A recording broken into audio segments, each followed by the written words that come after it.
بسم اللہ الرحمن الرحیم۔ عادل، ایک تو چیز یہ ہے کہ جو آج فیصلہ آیا ہے وہ بنیادی طور پہ 9/3 سے فیصلہ آیا ہے، چونکہ 9 ججز ایسے ہیں کہ جنہوں نے جو 12 جولائی اور 23 سپٹمبر والی ججمنٹ ہے 2024 کی ان کو ریورس کیا ہے، اور اس میں سے 2 ایسے ہیں کہ جنہوں نے کہا ہے کہ اس کو الیکشن کمیشن آف پاکستان کے اندر بھیجا جائے اور وہ اس کا 60 دن کے اندر فیصلہ کرے، جس طرح جسٹس یحییٰ افریدی صاحب نے بھجوایا تھا۔ ایک ممبر جو ہیں انہیں آج چونکہ اتنی ہاٹ ساری سچویشن چلی گئی اور انہوں نے اپنے آپ کو ریکیوزل کر لیا، 10 ممبر سے 2 نے آلریڈی اس کے اوپر فائنڈنگز جو ہے وہ دے دی ہے، تو 9/3 سے آج کا فیصلہ آیا۔ اب یہ ہے کہ کیا 12 جولائی اور 23 سپٹمبر والا جو فیصلہ تھا وہ پاکستان کے آئین قانون یا پاکستان کی جو سپریم کورٹ کی ایک کانسٹیٹیوشنل جورسڈکشن ہے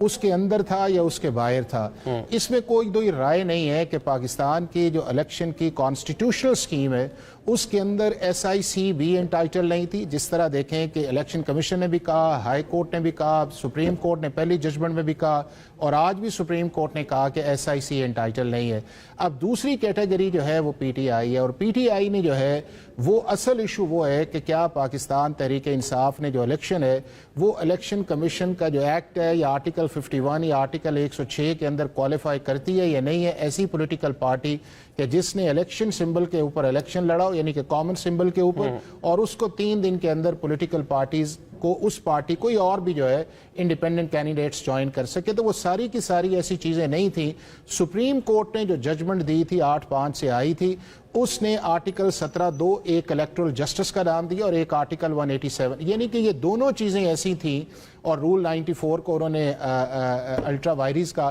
نہ وہ کسی کی پریئر میں شامل تھی، نہ کسی نے اس کو ایجیٹیٹ کیا، نہ وہ کنٹروورسی تھی۔ بنیادی طور پہ سوال سپریم کورٹ کے اندر فرسٹ فیز کے اندر گیا تھا کہ کیا SIC انٹائٹل ہے یا نہیں ہے، اس کو سپریم کورٹ نے رد کر کے ایک ایسا ایکسیڈ آف اتھارٹی یا کانسٹیٹیوشنل جورسڈکشن کا اوور ریچ کیا یا ڈیویشنز کی یا آرٹیکل سرٹن جو تھے اس سارے پروسیس کے ان کو ریڈنڈنٹ کیا، ڈسفنکشنل کیا۔ تو میں یہ سمجھتا ہوں کہ ایکسپیکٹڈ یہی تھا اس چیز کے اندر ہے کہ سپریم کورٹ کا کام ری رائٹنگ آف دا کانسٹیٹیوشن یا ریڈنگ انٹو دا کانسٹیٹیوشن یا پاپولر ججمنٹ دینا نہیں ہے۔ سپریم کورٹ کا کام یہ ہے کہ جو آپ کے سامنے لسٹ آئی ہے آپ نے آئین اور قانون کے اندر رہ کے فیصلہ کرنا ہے۔ تو جو چیزیں باہر تھیں، اور یہ صرف عادل 1 منٹ کہ جو 5 پچھلے فیصلے آئے ہیں، چاہے وہ آرٹیکل 62(1)(f) کا آئے جو پرماننٹ ڈسکوالیفیکیشن تھا، سپریم کورٹ نے اس کو ری وزٹ کیا، ریویو کیا۔ آرٹیکل 63(a) کا آیا، اس کو ریویو کیا، ریوزٹ کیا۔ اس کے بعد اب پریکٹس اینڈ پروسیجر کا آیا، نیب امینڈمنٹس پہ آئے۔